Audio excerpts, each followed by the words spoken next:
More time at 4-on-4. Zilkin offside. He didn't hear the whistle. They're going to celebrate.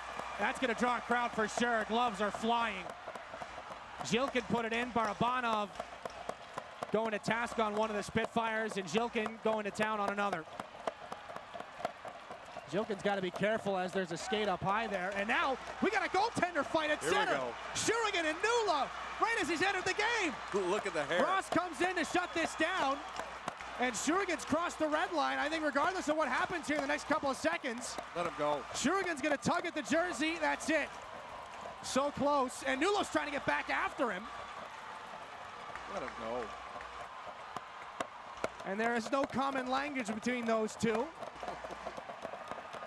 Shurigan saying, what do you want me to do? And we're going to have to take a couple minutes to sort out all these penalties. Andrew Robinson is in front of the penalty boxes right now, having some words with Nick Sema. Nulov's going to have to go back to his goal crease. They might have to bring... We'll see what happens here. 10:50 to go in this segment. We don't want to get ahead of ourselves. Over to Colosimo. They'll gain the zone with Anderson. Anderson rips one. Colosimo charging the net. They made the save there with Leanders, and they don't like Josh Colosimo's work, and it looks like they're going to try and drop the gloves here. But no, the linesmen break it up. Zach Sandu in his first game for Brantford was ready to chuck him with Josh Colosimo. Now Colosimo playing up to the whistle, charging the net, and they did not like how close he got to Ryerson Leanders. Looks like both are going to go. Let's get another look. See the Anderson shot. There's Colosimo. Yeah, he's trying to poke at the puck, and if you don't hear the whistle yet, come on. And Sandu looking to ingratiate himself to his new teammates. That goes right into the glove of Stepan Shurigan, and Nathan Games has a little bit more after, and Klepov has had just about enough here as he's locked up, I believe, with Games. Well, one of the other Spitfires, this Games has Glavin right now. Ethan Garden back in behind the net with Klepov. 1:03 left in the first period. A lot of the other start times in the OHL were adjusted to accommodate for Game 7 of the World Series tonight. This game was not, and if it continues this pace, that game might be over by the time we're done here. Stop and start. Gillette don't want to go down 3. Back-to-back goals, that's a big one. And now we've got to fight Figliameni, who we thought would be on the dance card at some point. Drops it with Solomon. And some big right hands being thrown. The helmet off for Figliameni, now trying to wrestle down Solomon. The linesman to jump in.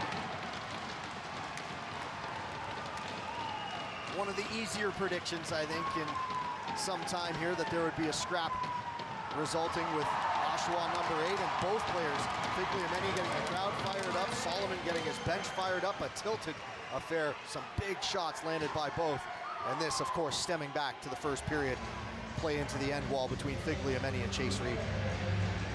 They didn't like how Figliameni took down Chase Reed. In fact, bench thought it should have been more. This would develop off of a pinch, basically on the boards, and I'm not sure if it was discussed before or not. Solomon certainly did get the drop on Figliameni as he dropped the gloves as he came into the pile. But Figliameni did a pretty good job of recovering. Winds and fires. That one was blocked. And Botno has it behind the net. Botno's pass in front. Zabeski right there. He taps it towards the net. And Schabel makes another stop. Wow. Great pressure there. Now some pushing and shoving. Lamb's in there. Troy Patton's in there. Botno's in there. Arquette's got a hold of Von Richter. Zabeski in front of the goal with McNeil. Boy, nothing materializes. Good chance there for the Sealites, though. Shot came from Fibiger from the line. That went bouncing wide. Then Botno gets that rebound below the goal line. And to play. Bishop will just work it to space where McGowan will flip it ahead, and that'll do it for the second period. All tied up at 3 apiece. Now McCallum's going at it with Bishop. McCallum takes Bishop down. Not sure how that one started. You can take a look at it here before we go to break, as they're going to take a couple of minutes, I think, to sort this out. Scott Arnold has worked his way down to rink level to actually grab Braden McCallum for an interview. I don't know if he's going to be able to get there in time now. We see Scotty down there. McCallum will take his lid back, catch his breath, and join Scott Arnold for the interview. What we saw Thursday against Flint. Exactly. Everything you want. I mean, this period has it all. Back at the left point. Windsor trying to go back to work. A tip on its way through, and a save made by Shurigan. Greentree battling with Glavin in the blue paint. That was a great tip by Belchez. But right now the focus is between 66 and 5. And the Windsor captain not thrilled with the way this first period's going to go. So he'll do what he can to try and turn the tide, and that's no surprise there. Greentree, the active OHL leader in points right now with 266. He's also played his fair share of hockey games in this league as well. I think the chain is a casualty of that exchange. So he'll give it to the linesman Riley Brass. I'm sure that's the last of Greentree's concerns right now. We got a holding penalty, I think, out of this. Now that puck is thrown there by DeMiglio, and him and DiRiccolo get into it after the whistle. Yeah, DeMiglio, and I think they're both going to go off here. Referee's pointing at both of them. Witkowski's got a hold of Schneider. David Green's got a hold of two players. He's got a hold of Labrache and Lachar. And David Green, we know how big he is. We haven't seen him, drop the mitts or anything yet, but he's a big, strong man, David Green. Remember we saw him at the golf tournament, we thought he was like 25, 26 years old? Right. We were like, who is this guy?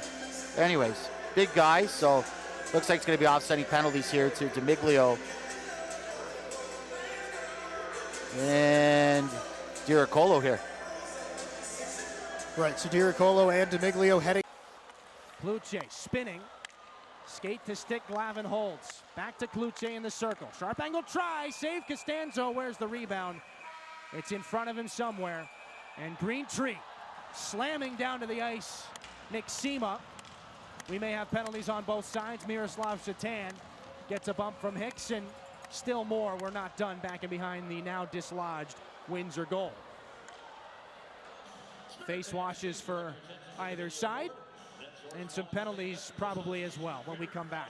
11:21 left in the second period. It stays 3-1. We're back to Saginaw. Zone, Ula will take the space and center, and then fire it in. McGowan with a late hit on Ula. Ula wants a piece of him right now, and he's going to try and take it. McGowan and Ula, they start swinging. Both throwing rights. McGowan with the pair knocks the helmet off of Ula, and Ula is taken down by McGowan. Then tries to get back to his feet. The linesmen get in and break them up. A spirited bout that both teams appreciate, given the stick bangs onto the boards. And Ula reacted to that hit. Another big hit by McGowan.